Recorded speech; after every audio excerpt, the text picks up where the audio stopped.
अखिल भारतीय माथुर वैश्य महासभा की चिंतन बैठक ट्रांस यमुना स्थित लक्ष्मी वाटिका में संपन्न हुई। संकट मोचन सेवा संस्थान शाखा सभा महिला मंडल युवा दल जमुना पार के संयुक्त तत्वावधान में आयोजित चिंतन बैठक एवं सम्मान समारोह में समाज की एकजुटता पर जोर दिया गया। इस आयोजन का शुभारंभ कार्यक्रम के विशिष्ट अतिथि राष्ट्रीय स्वयंसेवक संघ के प्रचारक Suryakant Kelkar, Awadhesh Kumar Singh, advocate Supreme Court, मुख्य अतिथि डॉक्टर एन.के. गुप्ता, पूर्व अध्यक्ष नोएडा ने आयोजकों के साथ संयुक्त रूप से प्रभु श्री राम और कुल देवी माता कैला देवी की प्रतिमा के समक्ष दीप जलाकर किया। वैदिक मंत्रोच्चार के साथ हवन पूजन, ईश वंदना के उपरांत संगठन के क्रियाकलाप और आगामी चुनाव के विषय पर समाज के लोगों ने अपने विचार व्यक्त किए। बैठक में सभापति बसंत गुप्ता एडवोकेट ने समाज की एकजुटता और सद्भाव के साथ संगठन के आगामी चुनाव में पारदर्शिता पर जोर दिया। आज सामाजिक विषयों पर चिंतन और मंथन के लिए आज एक चिंतन बैठक रखी गई है। उसमें सभी लोग अपना विमर्श प्रस्तुत कर रहे हैं। किस प्रकार हम आधुनिक युग में सामाजिक परिवेश में नई पीढ़ी को सामाजिक सरोकारों से जोड़ सकते हैं। सामाजिक संगठन जो हमारा करीब 132 साल पुराना है, उस 132 साल पुराने संगठन में क्या संशोधन, क्या मॉडिफिकेशन, किस तरह की राह, दिशा और दशा होनी चाहिए, इस पर चिंतन मंथन है। बुद्धिजीवी वर्ग जुड़े, सामाजिक सरोकार के काम बढ़ें, इस सब पर चिंतन मंथन के लिए हम सब लोग बैठे हैं। कई अतिथियों का भी हमें मार्गदर्शन प्राप्त हुआ है। बैठक में श्रीनिवास गुप्ता ठाकुर के प्रस्ताव पर सर्वसम्मति से समाज के द्वारा प्राकृतिक चिकित्सा केंद्र, युवा प्रशिक्षण केंद्र के साथ सेवा भवन बनाने के प्रस्ताव पर सहमति बनी। संगठन के द्वारा आगामी वर्षों में सेवा केंद्र प्रकल्पों का शुभारंभ होगा। इस मौके पर समाज में बढ़ते हुए पारिवारिक ज्वलंत विवादों के समाधान के लिए राष्ट्रीय स्तर पर आयोग की स्थापना की भी मांग उठी।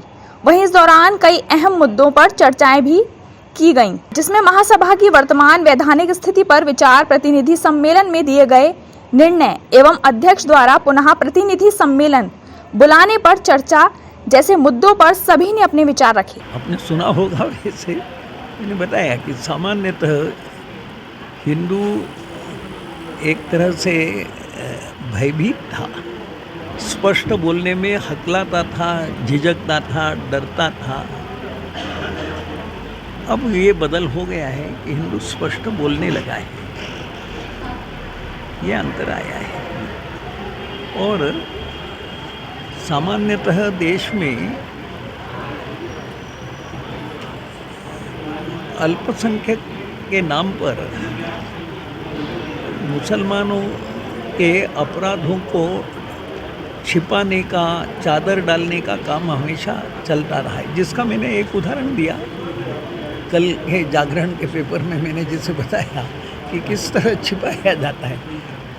इसका परिणाम ये हो रहा है कि मुसलमान एक तरह से इन सब बातों के कारण बेशर्म बनता जा रहा है। कोई उसकी निंदा करता नहीं है।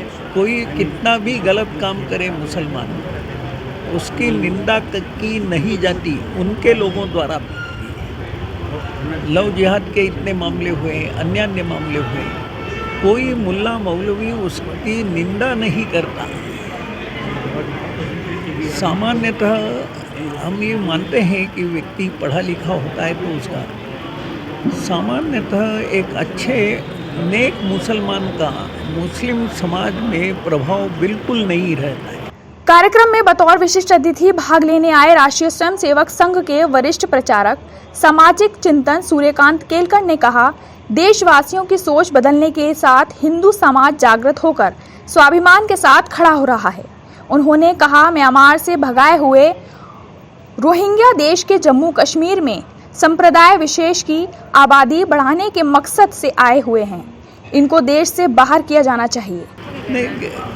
खैर, सामान्यतः हमारे संस्कृति में किसी भी व्यक्ति को, और अगर वो उम्र में बड़ा हो, अन्य बात में श्रेय लगाया जाता है, किंतु मोटे तौर पर जो गुंडा है, बदमाश है, उसको आदर युक्त भाषा में बोलना यह अच्छा नहीं है। वैसे व्यंग करते हुए बोलना अलग बात है। जीनियस वर्ल्ड रिकॉर्ड सोसाइटी द्वारा आयोजित द्वितीय विश्व विख्यात जादूगर ओपी शर्मा स्मृति सम्मान समारोह में देश भर के प्रख्यात जादूगरों ने भाग लिया। मेरठ से आए युवा जादूगर अंकुर शर्मा ने मैजिक शो के माध्यम से कई करतब दिखाकर दर्शकों की जमकर तालियां बटोरी। मून न्यूज के लिए अनिल चौधरी की रिपोर्ट।